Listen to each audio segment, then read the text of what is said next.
கழக நிர்வாகிகளே, பொதுமக்களே, உறுப்பினர்களே, ரசிகர்களே, உங்களை பாதம் தொட்டு வருகிறேன். வருக வருக வரவேற்கிறேன்.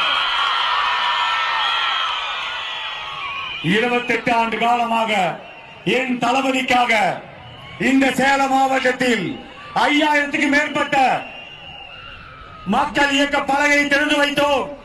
ரசிக மன்றமாக இருந்தோம். நம்மளுக்கு நற்பணி மன்றமாக மாற்றி மோடி கொடுத்தார். மக்கள் இயக்கமாக மாறியது. இன்று உலகமே திரும்பி பார்க்கும். அவர் ஒரு மொழி என்ன பேசுவார் என்று பார்க்கும்.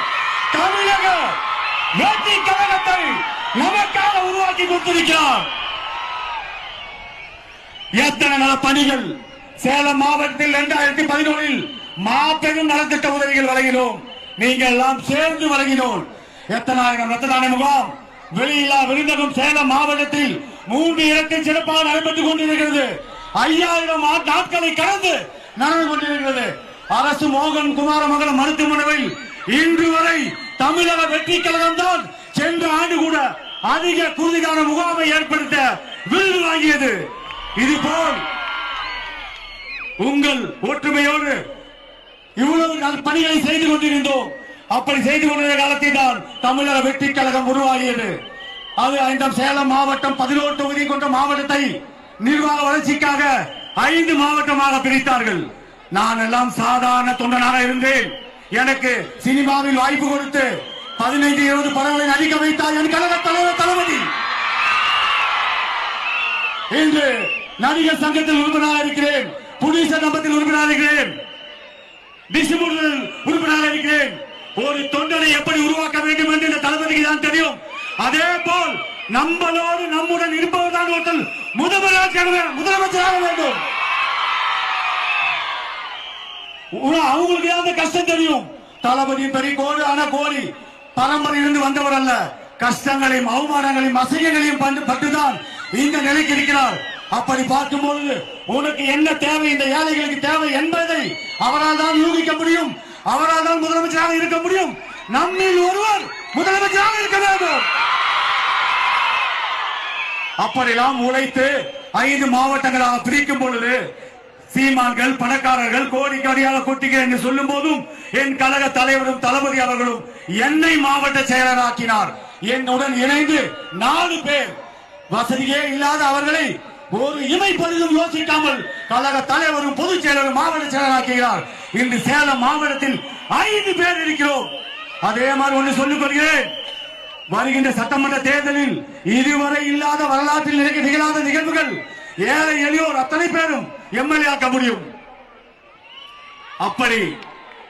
அப்படிதான் உருவாகியது சேலம் மாவட்டத்தில் இந்த தமிழக வெற்றி கழகம். எவ்வளவு உதவிகள், எத்தனை கைம்பெண்களுக்கு தையல் மிஷின்கள், எத்தனை நலத்திட்ட உதவிகள். நன்றி. காலதாமதம் அண்ணவர் அவர் எல்லாம் அவர் தளபதிக்கே சிக்னல் காட்டுறவர். எனக்கு சிக்னல் காட்டணும் பயந்துட்டேன். எத்தனை உழைப்புகள் உங்க எல்லாத்துக்குமே தெரியும். ஒவ்வொரு இடத்துலயும் ஒரு மன்றத்தை திறக்கும் போது எத்தனை பிரச்சனைகள் அந்த காலத்துல. இப்பயாவது 4-வே ட்ராக் இருக்கு, ரோடு இருக்கு. இந்த 5000 மன்றங்கள் திறக்கத்துக்குள்ளும் என் மக்கள் இயக்கத்தின் நிர்வாகிகள் எவ்வளவு பேர் கஷ்டப்பட்டிருக்கான். இன்னைக்கு சொல்றாங்க பத்தியா, அரசியல் உங்களுக்கு என்ன தெரியும் சொல்றாங்களே.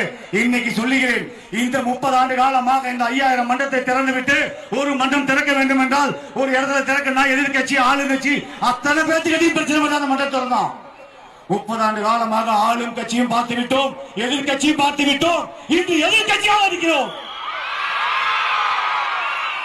2026 முதலமைச்சராகுவோர்.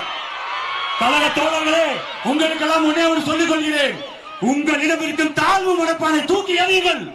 எந்த வகையில் மாற்று கட்சியை சேர்ந்த ஒன்றிய நகர பகுதி செயலாளர்களை விட நீ கீழே இருக்கவன் இல்ல, அவர்களை விட நீ மேலே இருப்பவன். அந்த காலத்திலேயே எதையும் எதிர்பார்க்காமல் தளபதிக்காக நீ ரத்தத்தையும் சிந்தினான், உழைப்பையும் கொடுத்தாய். அவருக்காக அரசியலுக்கு வருவாரா வரமாட்டாரே தெரியாது. அவர் ஒத்த முகத்துக்காக தான் நீ அவ்வளவு செஞ்ச. இன்னைக்குதான் அரசியல் வந்திருக்காரு, எதிர்பார்த்து செஞ்சியோ? அப்படி பார்க்கும்போது நீ பக்கத்து வீட்டுல ஒரு வார்டு கவுன்சிலர் பார்த்தாலே எவ்வளவு சந்தோஷப்படுற. வருங்காலத்தில் நீங்க இருக்க அத்தனை பேரும் அரசு அதிகாரத்தை பகிர்ந்து கொடுப்போம். தளபதி முதலமைச்சர் ஆவார். உங்கள் எல்லாத்துக்கும் சொல்றேன், உழைச்சவர் அத்தனை பேரும் அரசு அதிகாரத்தை பகிர்ந்து கொடுப்போம். அதே மாதிரி ஒன்னே ஒன்று சொல்லிக்கிறேன், 234 தொகுதியிலும் தளபதி மூளை முடுக்கெல்லாம் வர வேண்டும் என்றால் நமது ஆட்சி நடக்க வேண்டும். காவல்துறையினர் இப்ப பாருங்க எவ்வளவு டிமாண்ட், 51 கண்டிஷன் போடுறாங்க. இந்த கண்டிஷன் ஆளுங்கட்சிக்கு போறதுக்கு திறந்ததுக்காக சொல்லுங்க பார்க்கலாம்.